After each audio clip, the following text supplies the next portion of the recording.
In today's video, I'm going to be sharing how I traveled to Chicago with my family with a chronic illness, giving you tips to make it easier.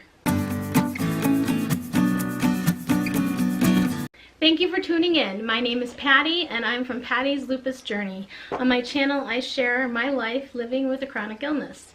If you follow me on Instagram, you've seen this girl. This is Chloe. She's my little sidekick. She's going to be in the video today. I did a previous video on our family trip to Chicago. Get comfortable, why don't you? I did a previous video on our family trip to Chicago, and I'll link that below. And that was basically outlining everything we did. Today's video, I'm going to specifically focus on what I did to make it easier for me living with a chronic illness. Now for me, I have systemic lupus. With the lupus, I have a difficulty standing for long periods of time or walking long distances. I have something called avascular necrosis in my bones, and it's from a treatment from the lupus itself. There's other things like low endurance, fatigue, sensitivity to sun. I'm going to go and I'm going to start with things that I did that made it easier for me. Now before I do most any trip, even if it's just a weekend trip, I like to plan ahead. What I did was I got together with my family and I made a note of all the things and the attractions that we were interested in. And then I grouped them by location. I first of all read reviews to find out any insider tips there were. Then I grouped them by location using a map of Chicago. And then furthermore, I investigated as to the food around the attractions that we would be possibly eating at to see what my family was interested in. And then I took that one step further and looked at the menus to see what the food options were. Now, some people on a chronic illness are on a special diet. Other people may just do it for their health. So looking ahead, I could see what food options were available. Planning ahead can prevent you from doing unneeded walking that may tire you out, and this way you can conserve your energy for the things you really want to enjoy. Also, planning ahead lets me know what kind of areas we are in, if there's going to be areas to sit down or not. And a lot of times I might just need that break and my family can go further and do things, and we work it out that way. But planning ahead really makes things go a lot easier. And also with that, everything never comes the way it's supposed to be. There needs to be flexibility, whether it be the weather or just you're not having a good day. Having that flexibility is key. And if you've already planned, you know the locations of things, you know if something is in a building or outside, that helps you to determine what's going to be best for your day. Being prepared with a chronic illness and traveling is packing.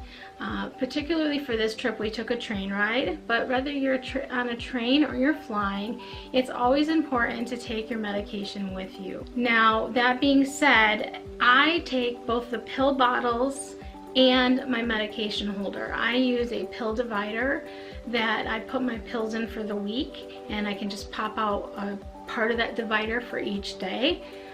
So I bring that, but I also bring a bag with the medication labeled. If there were any questions, I could explain, you know, all the information's right there, the doctor that prescribed it to you, etc.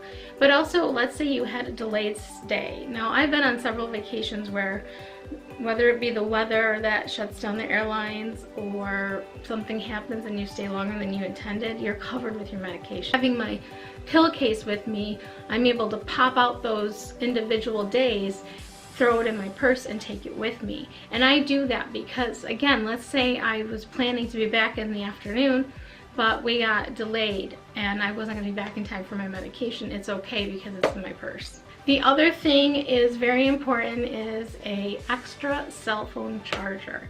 Now these can be big bricks or small. I actually found a nice compact one, and it's slim and it slips right in my purse. It's a little external battery and you plug it into your phone, and if your phone's dead, then it will use the battery to charge it up and you can still use your phone. Now, a lot of times on these vacations, your phone is constantly trying to find a connection, so it might be zinging off different towers, and that wears your battery down faster than it normally would. You also, like me, take a lot of extra pictures on the trip, and therefore you're using your battery. Google Maps is a lot of times used if we had an incident where we were planning to go to Giordano's for dinner one night, but the line was so long that I couldn't stand in it. So my son quickly got out Google Maps and he researched the closest pizza place to us because he really wanted pizza that night, and with good reviews within walking distance to us, and then we used Google Maps to get to where we needed to be. So that was very convenient, but again, that used a lot of your cell phone battery, and you always want to make sure you have a fully charged cell phone in case there's an emergency. The other thing we used our cell phones for a lot was we did Uber rides a lot, and therefore you have to be able to get a hold of your Uber driver and wait for them to drive to you. Again, you have to have that cell phone charging. The other thing is sometimes if I got overtired and I just needed a rest, I would find a place to sit down, and then, you know, my boys would go ahead, which I was fine with, and then, you know, by the time I rested, they'd come back. But what if we needed to get a hold of each other, or, you know, tell them, you know, I was going to go to this store in case they were looking for me, or they needed to tell me that they were going to be in line another 20 minutes and their phone was dead. It's always important to just have that extra backup battery for emergencies. I find that very important. The other things to consider are healthy snacks. I made a big thing of Trex Mix before we went, and it was like a Chex trail mix, more or less, but each of us had a bag, a Ziploc bag in our carry-on bag, and a bottle of water. So on the train we had a snack, and then I had made enough at home that I had a bigger bag with individual baggies that I put in our carry-ons and that are in our luggage basically, and I was able to, we would take a bag with us each day, so we'd have a healthy snack and a bottle of water. We all brought reusable water bottles and filled them where there were drinking fountains. That way we were hydrated and we weren't wondering where we could find water if we weren't in a location that provided it. And when you're on vacation, you tend to be more active and you really do need that water. The other most important thing for me, and if you have a chronic illness, your medications might make you susceptible to sun sensitivity, and so sunscreen. Depending on the year, you might need more than less, but no matter what, always plan to bring sunscreen with me, because even if I was going to be gone a short period of time and again got delayed, I'm still covered. Or sun protective clothing like a hat that could fold and be put in a bag and protect you and block you from the sunlight. Another helpful tool that I found out after we were there that I will do different next time we go is I had purchased a city pass, not a city pass. I pictured the Go Chicago city pass. I'll put a picture of it up above. But basically I went on Groupon and it was a good deal. I paid a certain amount of money for this pass, and that allowed us to go to 5 attractions, and we deeply discounted prices by buying this card, and it was a great deal. Later on the trip I found out that if I had had the Chicago City Pass, then you had premium admissions and I would not have been standing in the long lines that I did, and that would have been worth its money in gold to me. Hindsight's 2020, so if you're watching this and you're heading to Chicago, spend the extra money on the Chicago City Pass. It's equivalent to like a fast pass at Disney. You literally, we were standing in line watching people just go through the lines a lot faster because they went right up to the front and did the exhibit that we were waiting for. Chicago transportation is nothing to mess around with. If you're not from the area, I highly recommend you use the subway, a taxi, or a ride-sharing app. For us, we used Uber. It helped me to get where we needed to be, and it helped me save my energy for other things.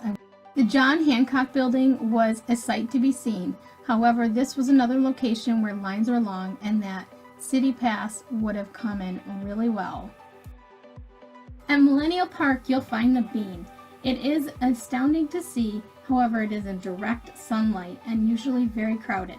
There is shading on the perimeter of the areas with lots of trees and benches, but when it is crowded, it is hard to find shelter from the sun. Pack that sunscreen. The fountains at Millennial Park are fun to watch the faces change. There is sunlight, however, it does feel cool and refreshing from the water from the fountain, and there is plenty of shade on the perimeter. Navy Pier was one of my favorite places because it had a big building full of air conditioning, but also the outside perimeter was gorgeous. There was the Lake Michigan along the side and plenty of room to walk on paved. Inside there was plenty of things to do, see and eat. There was a movie theater, restaurant. Outside there was an atmosphere like a theme park. The architectural boat tour was fun. However, what I would have done differently was paid more attention to the boat that I was actually going to be on. I assumed from the brochure that I was on a boat that had 2 stories, therefore there'd be shade in the bottom. But that was not the case. It was an open-bowed boat with only a small area of shade way back by the bar area. And most of the children and parents with their children were back there because the sun was scorching hot that day. My recommendation to you would be to make sure that you get a double-decker boat if that's what you choose, or a boat that provides shade, or go in the evening. Lesson learned. I hope I can help you prevent that.